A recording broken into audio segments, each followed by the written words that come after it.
So hello friends, today I'm going to show you how to transform this camera. It is a Nikon D100 into a full spectrum camera, and then if you want to try infrared photography or ultraviolet photography and then you don't want to spend a lot of money into converting a camera, at least not immediately, because you're not sure if you like it or not, this video is for you. Okay, so before starting the work, let's take a look at some UV and infrared photographies so you get motivated to do the job.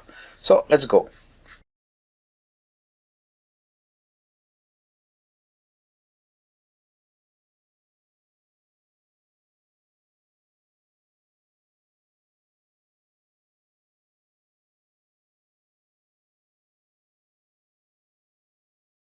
Okay, so I actually love that style of photography, and then let's do it. So let me explain what we're going to do.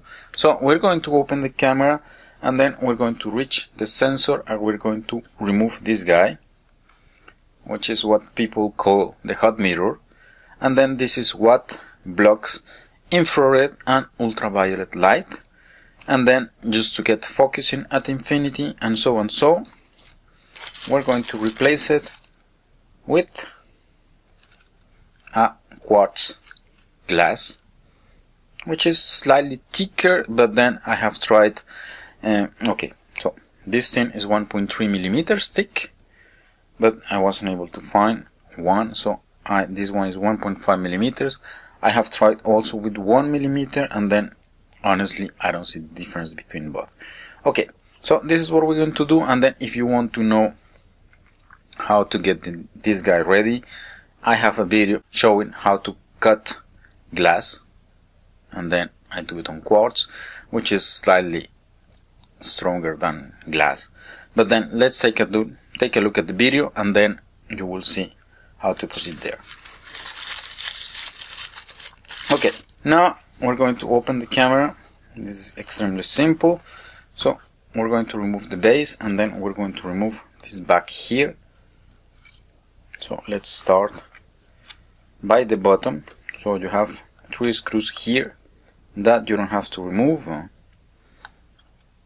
We have to remove the ones you will see me removing, and then what I'm going to do is to fast forward the video so you don't get bored.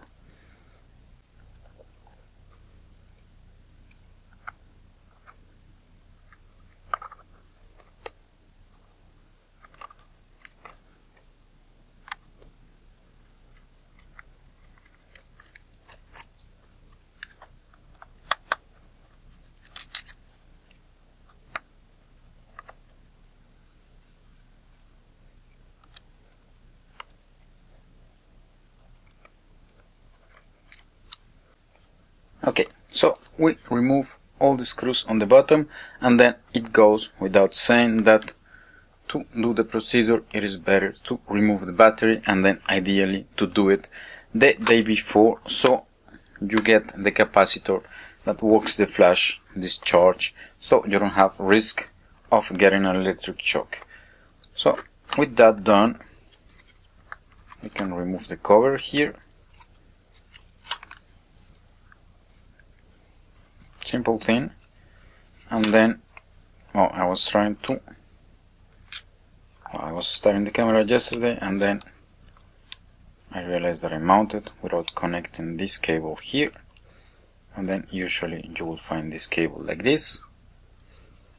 So I just need to raise this thing here, and then take this guy out, and then we're going to proceed with the rest.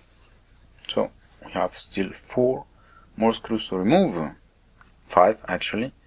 So you have on this side you have 2, you have actually 4, but you only need to remove these 2 here.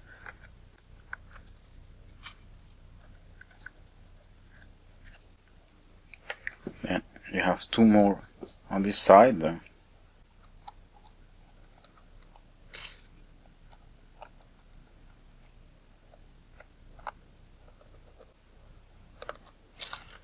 And then before removing this, there is still one screw here in the middle.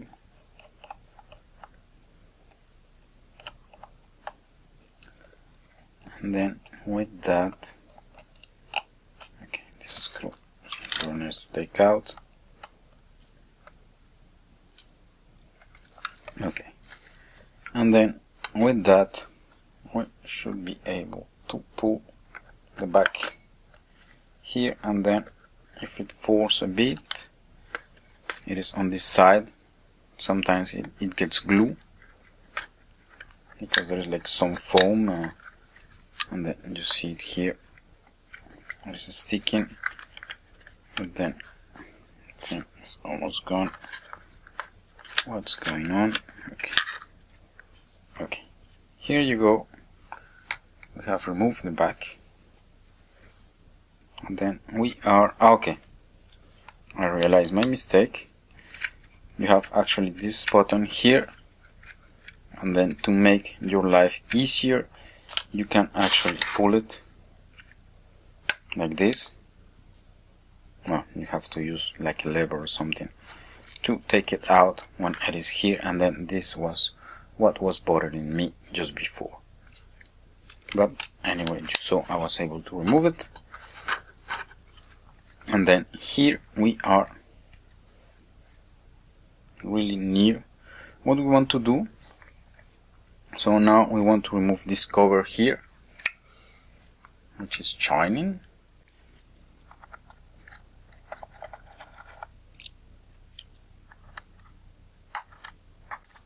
Okay, here I need to pay attention to the screws.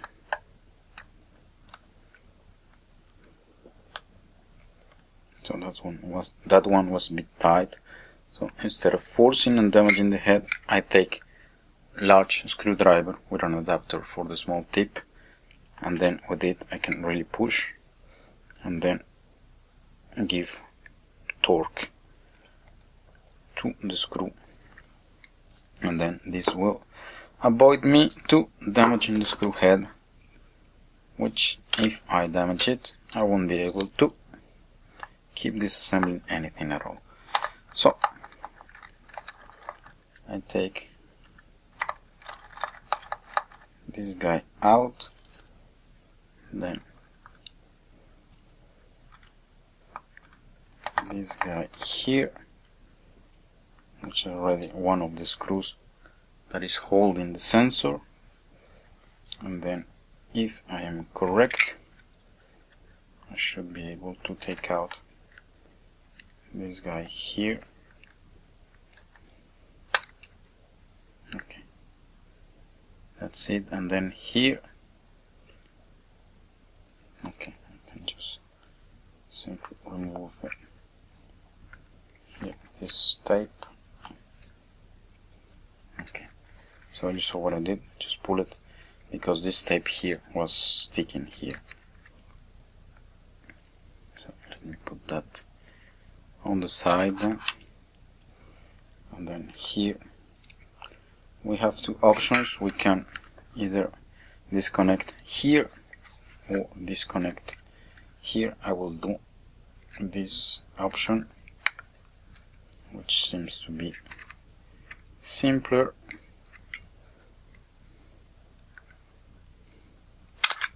Okay, yep.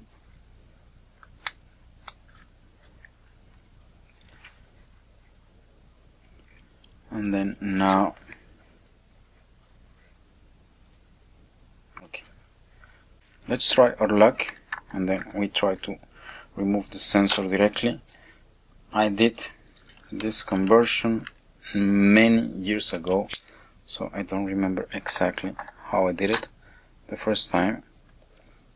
What I remember is that it is not really difficult. So let's try our luck here. And as usual,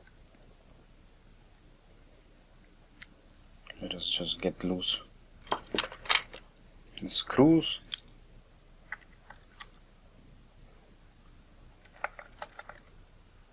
And then with that we can remove them.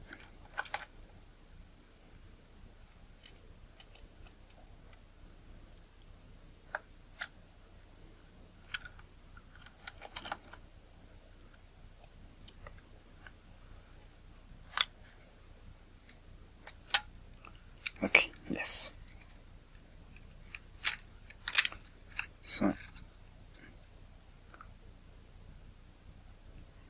we will write.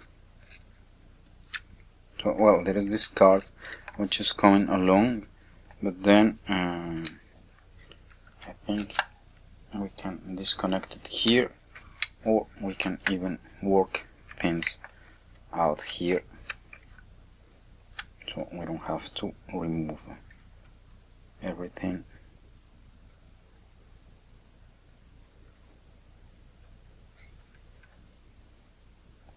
Okay, I'm trying to think the best way to proceed. So what we can probably do is to put this part here over the camera, so we don't have to disassemble this whole card. You can try to do it, but I don't think it is necessary. Okay, so now here we reach this point, and then there are 4 screws here, and then we're going to get them loose.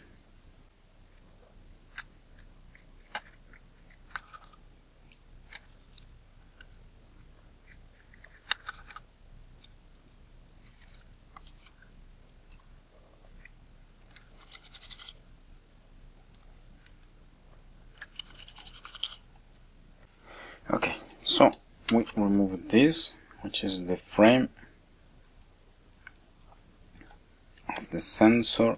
It's sticking here, and then with this guy gone, we can take out the glass which is in front of the sensor. And then here I realize something, is that it is actually thinner than this one. This one was from D70, so I assume it was the same, but it is not. It is actually quite thin. Okay, I will go and get something to measure this. I am back. I measured the thickness of this guy, and then it is 0.75 millimeters, and then I am a bit annoyed because the replacement glass I intended it to be is 1.5 millimeters, because I assume it was the same of a D70 that I have here, which is 1.3 millimeters. So I don't think this thing is going to work, but then I'm going to try my luck. I'm going to explain you why this most probably will work. Is this glass is 0.75 millimeters, and then it is a flat glass, so it's going to change the optical path, not in the sense of creating an image, but it's going to shift the focal plane, so it participates into the optical recipe. And then if you have a refraction coefficient of 1.5, the contribution of this guy is going to be a third of the glass thickness.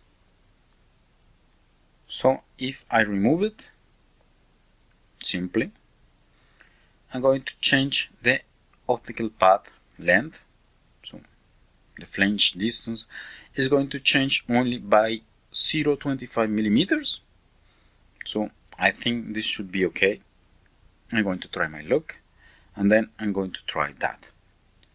So, and then this is something you can probably do if you don't have the quartz glass immediately. I check it, I don't have 1 millimeter thickness anymore, and then I have to order one. I'm going to try like this, and then if it doesn't work, I will order new quartz. So we just remove the glass. Then the good thing is that we will get really high sensitivity to infrared and UV, because we're not filtering anything. Because also you need to know that each change of refraction coefficient, for example air to glass, So if you take a standard refraction coefficient of about 1.5, which is the standard glass, you will get 4% losses, and that for each change of surface. So that means 8% for a simple glass, and then this is why you have coatings as well, so just to reduce that value to something more acceptable, because you have many glass surfaces. You can imagine losing 4% each time. At the end you won't have much light. Okay, so let's try like this. I'm almost sure it's going to work. So you saw what I did. I just removed the sensor, not the sensor, the glass. Now we're going to put back the screws.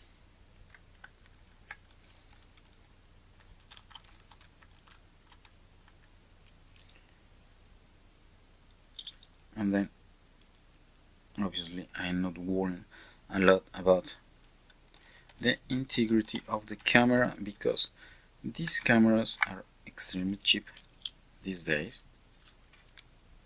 I think I paid something like $15 for this camera. So if I break it, honestly, it's not a big deal. And then if you just want to get into full spectrum photography, this is an ideal starting point, because you won't be spending a lot of money just to learn about it, get used to it, and then if you like it you can proceed to either converting a more expensive camera. I have also a video where I show how to convert a Nikon D600, which is already a rather good camera. It's also full frame, so you can take a look at that. Leave you the link. So okay, so we put this here. Now we're going to reconnect this ribbon cable here.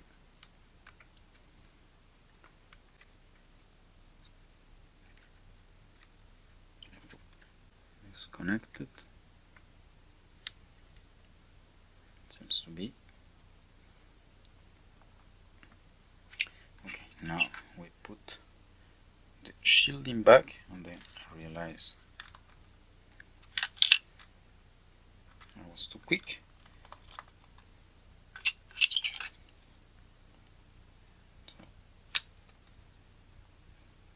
Shielding uses this screw that okay,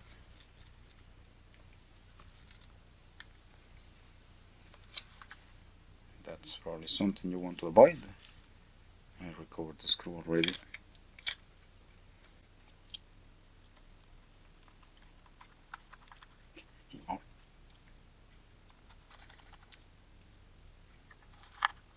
So that was rather quick.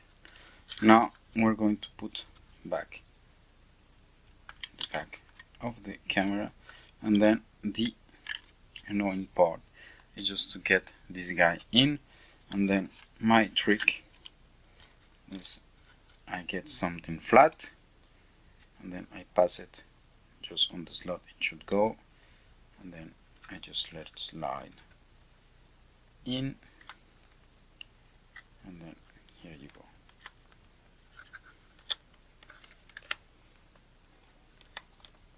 And then we got it in position rather easily, and now we reconnect it, and then now I have to be honest, I am really eager to test that the camera is working. So what I'm going to do, okay, I need to put this guy here. Pay attention to the rubber here on the side, so this thing.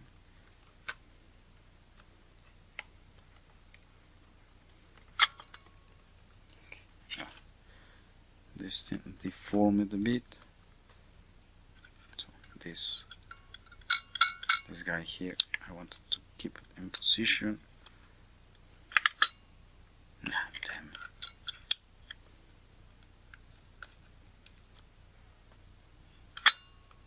it. Okay, I can see the hole, and that's all I need. I can catch it up with a screw. I hope. Come on. Okay, I will try a different approach.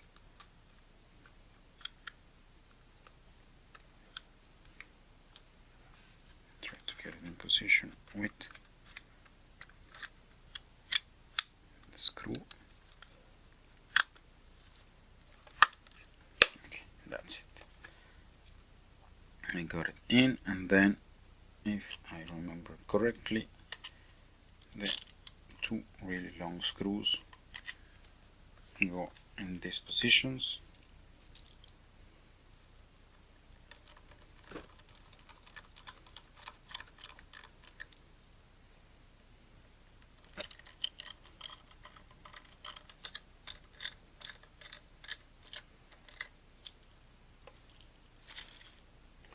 Okay, so I put first the long screws on the bottom, which are here, here, and here. The other ones have the same length, so it is irrelevant the order I will use after. I put this one here, which is also a long screw. Then I pick a battery.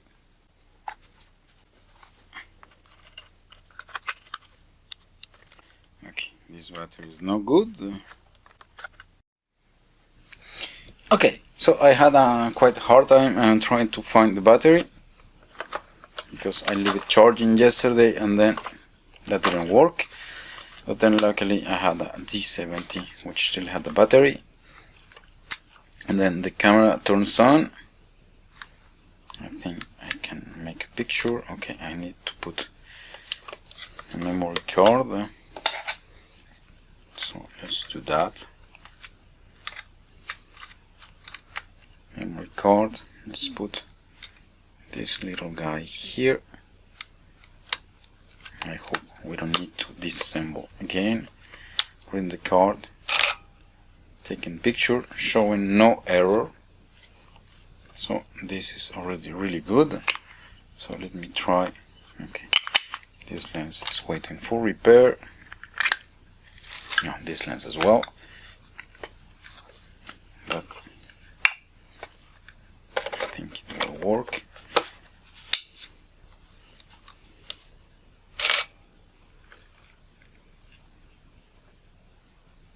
And then how do I? Okay, I have an image. So, and then I have the typical look of infrared things. So I have a reddish thing. This is already good. So what I'm going to do is to go out, or at least to the window, take a few pictures with the infinity, so to see if we have infinity with the camera. Then I will show it to you, and then we can conclude. Okay, I took the picture you saw. Came out okay. The infrared was nice. There was a bit of noise, but then I think this camera and then the technology of the day wasn't very good handling low light. But then what I didn't like in the image is that deep far away, like in the trees, the image was a bit blurry, and then I was working with 20mm, well, not this lens here, at 5.6 or 8, and then with that you should get sharp everywhere. So I opened the camera again, put it the quartz glass. That got me also thinking, and then actually putting a thicker glass is going to make the flange distance optically bit shorter, which is a good thing, getting infinity. So I did that. Went to a window, took some extra pictures, and then the result was okay. So you can see what I got.